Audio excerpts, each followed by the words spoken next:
अली और हैदर दो भाई थे जो एक छोटे से गांव में रहते थे।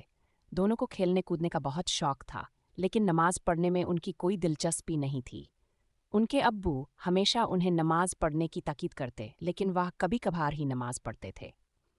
एक दिन अली और हैदर जंगल में खेल रहे थे कि उन्हें एक परासर गार नजर आया। गार के अंदर एक कदीम संदूक था जिस पर लिखा था, सिर्फ नमाज पढ़ने वाले ही इस संदूक को खोल सकते हैं। अली ने कहा, यह तो बहुत दिलचस्प है, लेकिन हम तो नमाज नहीं पढ़ते। हैदर ने कहा, चलो एक बार नमाज पढ़कर देखते हैं, शायद ये संदूक खुल जाए। दोनों भाइयों ने वहीं पर नमाज पढ़ी। जैसे ही उन्होंने नमाज पूरी की, संदूक का ताला खुद ब खुद खुल गया। संदूक के अंदर एक चमकता हुआ पत्थर था जिस पर लिखा था, नमाज की ताकत से हर राज खुलता है।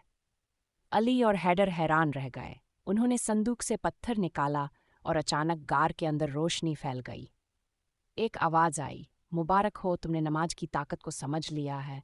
यह पत्थर तुम्हें हमेशा राह रास्त पर रखेगा। जब वह घर वापस आए तो उन्होंने अपने अब्बू को पत्थर दिखाया और सारा वाक़िया सुनाया।